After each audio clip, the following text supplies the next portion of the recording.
আসসালামু আলাইকুম। আজকে সরল সুদ কষার পর চলে এসেছি সরল সুদ কষা অঙ্কের পর। এটা ক্লাস 10 এর জন্য এই অঙ্কটা খুবই ইম্পর্টেন্ট।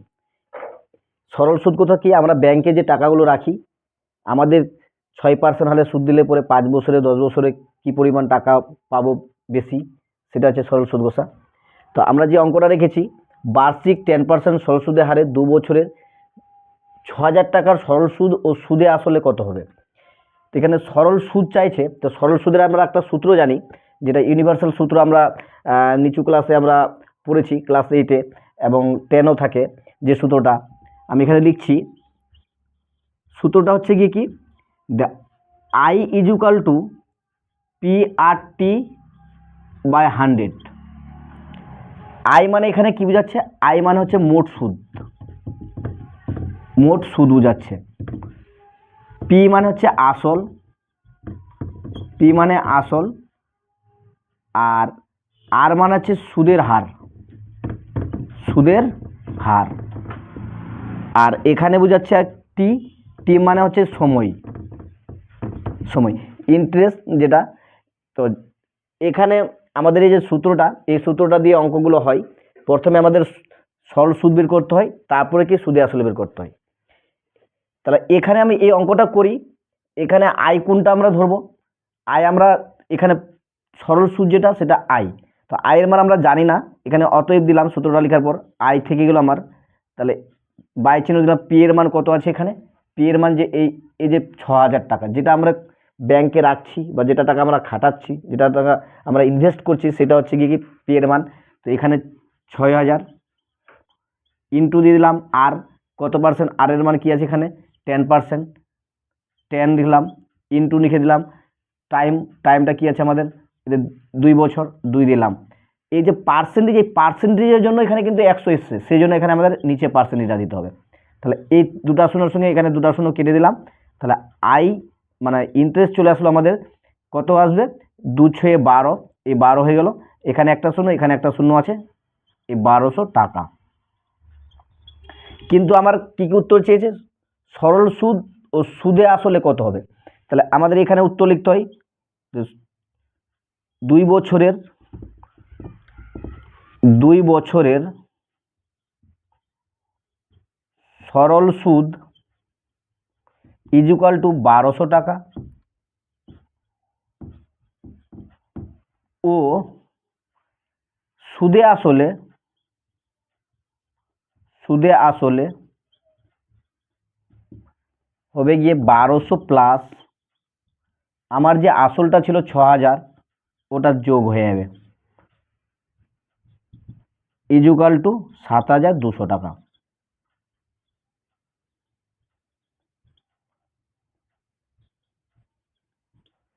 এভাবে করে অঙ্কগুলো হয়।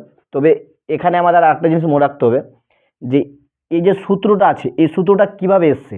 এই সূত্রটা অন্য কিছু না, আমাদের যে যে পার্সেন্টেজটা আছে, আর যে টোটাল সময়টার যত টাকা আমরা ইনভেস্ট করছি বা খাটাচ্ছি বা ব্যাংকে রাখছি, সবগুলোর গুণফল, সবগুলো যদি এক জায়গায় গুণ করে নিই, তাহলে গুণ করে যেটা পাই সেটা হচ্ছে কি আমাদের সুদ। আর যেমনি সুদ পেয়ে গেলাম, তারপরে কি সুদ আসলের সঙ্গে সুদ যোগ যোগ করে দিই, তাহলে সুদে আসলে পেয়ে যাবো। এখান থেকে আর একটা জিনিস আমি বলি, যে এই ধরনের অঙ্কে যদি থাকে, এই ধরনের অঙ্কের এখানে আমরা চিহ্ন ব্যবহার করছি কয়টা? 4টা। 4টার মধ্যে 3টা দেওয়া থাকে, 3টার মধ্যে থেকে আমাদের একটা বের করতে হয়। ডাইরেক্ট হোক ইনডাইরেক্ট হোক, আমাদের 3টা দেওয়া থাকবেই। যদি দেওয়া না থাকে তো আমাদের ধরে নিতে হয়, আর একটা উত্তর বের করতে হয়। অন্য একটা নেক্সট আমি এক্সাম্পল দিচ্ছি। 2 নম্বরে যে আমরা প্রশ্নটা নিয়েছি, এখান থেকে দেখতে পাচ্ছ 10% সরল সুদের হারে 2,000 টাকার কত বছরের সুদ 500 টাকা হবে। তাহলে এখান থেকে আমরা দেখতে পাচ্ছি কি আর এর মান দেওয়া আছে, পি এরও মান দেওয়া আছে, আর কি আয়ের মান দেওয়া আছে। যেটা উত্তর আমাদের বের করতে হবে সেটা হচ্ছে টি, টি আমাদের বের করতে হবে। টি যেহেতু বের করতে হবে, তাহলে এই সূত্রটাতে আমি মানগুলো বসাই, মানগুলো বসানো টিটা কি করে বের করছি? একটা যখন টি বের করতে যেভাবে হবে, সেভাবে আরও বের করতে হয় আমাদের, মানে টি মানে টাইম যেভাবে বের করতে হয়, সেভাবে সুদের হারও বের করতে হয়। যেহেতু আমাদের এখানে বলে দিচ্ছে আয়ের মান বলেছে 500, তো আমি অতএব দিয়ে 500 বসিয়ে দিলাম।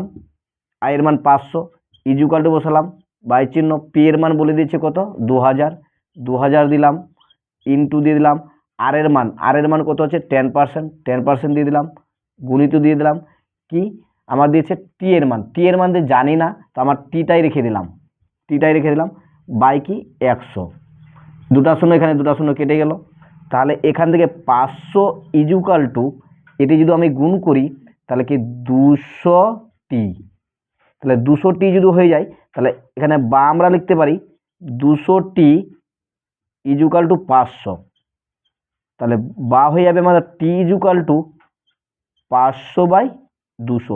এটা যে আমরা সমাধান ক্লাস 7-এ যে সমাধান করেছি সমীকরণ, এই সমীকরণের মধ্যে সমাধান হচ্ছে। তাহলে টি ইজুকাল টু হচ্ছে কি 2 × 1/2 বছর। এখান থেকে যদি কোনো অঙ্কে আর এর মান না দেওয়া থাকতো তাহলে আর এর মান এইভাবে করে যেভাবে টি এর মান বের হলো সেভাবে আর এর মানটাও আমাদের বের হতো। তাহলে অতএব আমরা লিখতে পারি যে কত বছরের সুদ 500 টাকা হবে, 2.12 বছরের সুদ 500 টাকা হবে।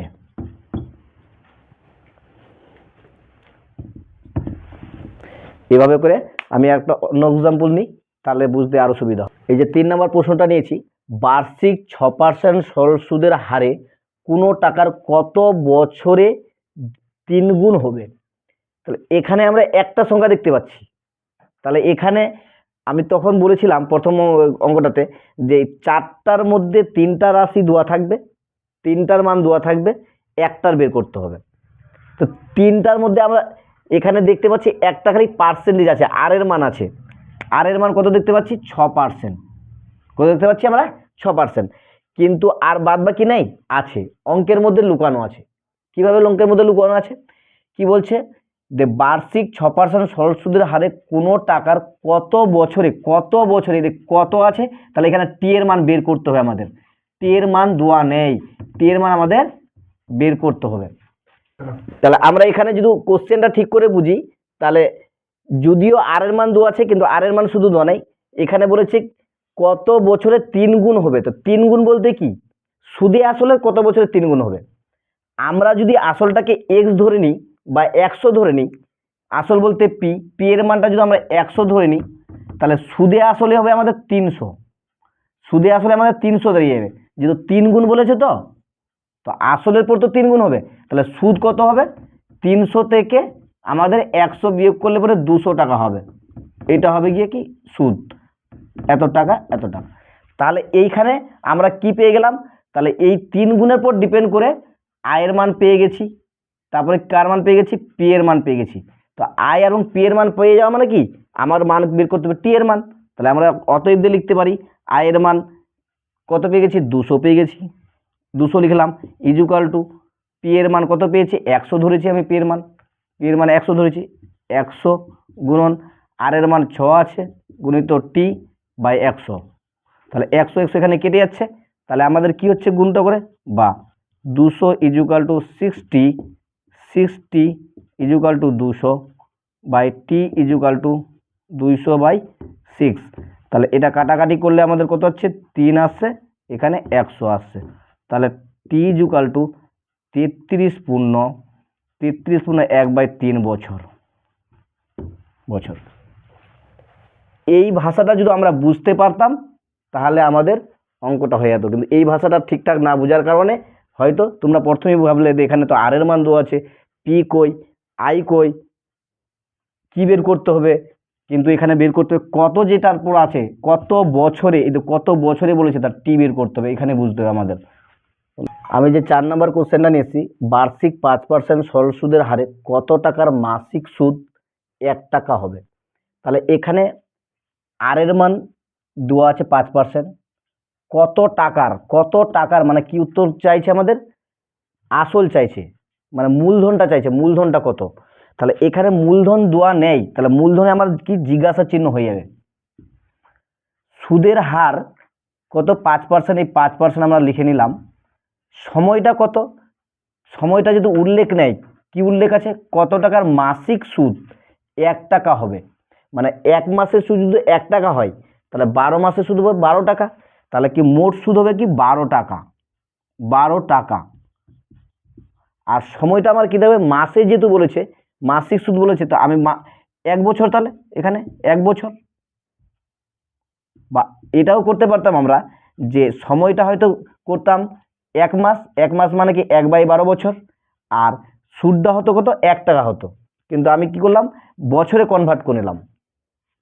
মাসটাকে 1 মাস মানে 1 মাসে 1 টাকা সুদ হয়, 12 মাসে 12 টাকা সুদ হবে, তাহলে মোট সুদ হয়ে গেল আমার 12 টাকা, সময় হয়ে গেল কি 1 বছর। 1 বছর এখন কি সুদের হার পেয়ে গেলাম, এখন মান বসালে আমাদের উত্তর হয়ে যাবে। তাহলে 12 ইজুকাল টু পি এর মান জানি না, পি থেকে গেল, ইজুকাল টু আর এর মান জানি 5, ইজুকাল টু কত আসবে ওখানে আমাদের 1 বছর আসবে, 1 চলে আসলো বাই 100। এটা আমরা কি করব, এটি কাটাকাটি করলে এদিকে চলে আসলো গুণ করে নিয়ে এটি সব দিই, তাহলে কি 5p ইজুকাল টু 12 গুণিত 100, তাহলে বা চলে আসলো পি ইজুকাল টু 12 গুণিত 100 বাই হচ্ছে 5 দিয়ে এটাকে কাটলে পরে কি হচ্ছে আমার 20, তাহলে পি ইজুকাল টু হচ্ছে কি 120 টাকা। তাহলে আমাদের উত্তর হয়ে গেলো 120 টাকা, এটা হলো উত্তর। এভাবেও করা যায়, তখন আমি করালাম শর্টকাট নিয়মে, এখন একটু বিস্তারিত করালাম।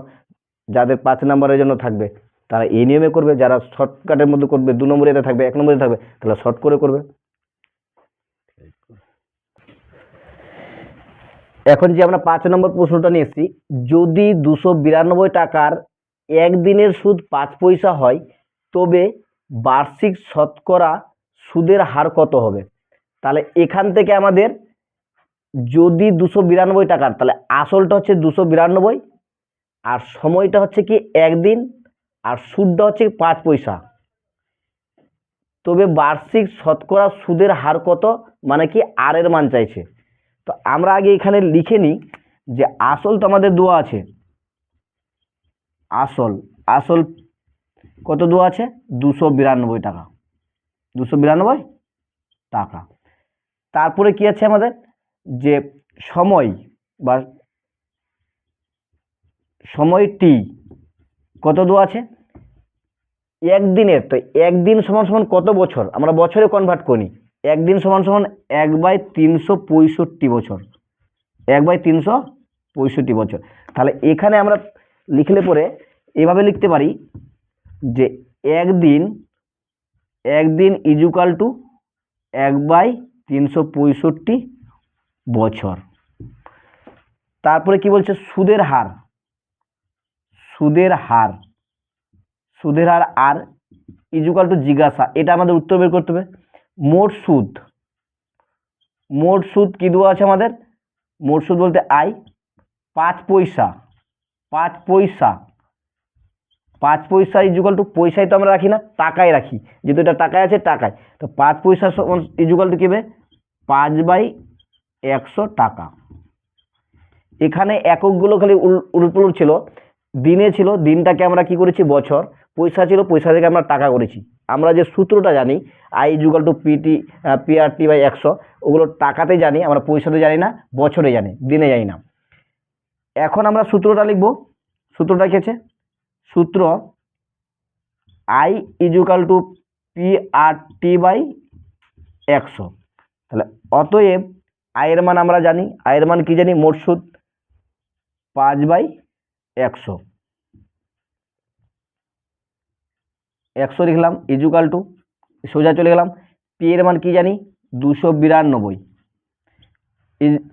আর এর মান জানি না, আর থেকে গেল গুণিত টি এর মান আমরা জানি কি 1/165, তো 1টা উপরে, আর এখানে সূত্রের জন্য 100 গুণিত 365, সরি 1/365, এই 365 রাখলাম।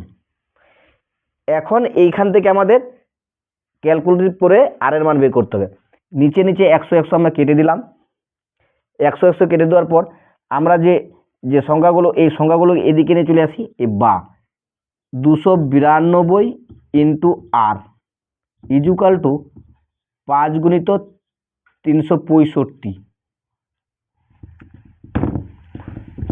365, আর ইজুকাল টু 5 গুণন 365 বাই 292। এই 292 সঙ্গে 365 আমাদের কাটাকাটি যাবে, তাহলে আমাদের যে কাটাকাটিগুলো হবে 73 দিয়ে 73 গণ্যমতা, যেহেতু 73 মৌলিক সংখ্যা, 73 এটা 4-এ হবে আর 73 এটা 5-এ আসবে। তাহলে কি চলে আসছে আমাদের আর ইজুকাল টু 5-এ 5-এ 25/4। তাহলে এটা আর ইজুকাল টু আমাদের চলে আসবে 4 বলতে 8.1/2%। তাহলে আমাদের উত্তর হয়ে গেল। এটা বড় নিয়মে হলো, কিন্তু এর শর্ট নিয়মও আছে, শর্ট নিয়মগুলো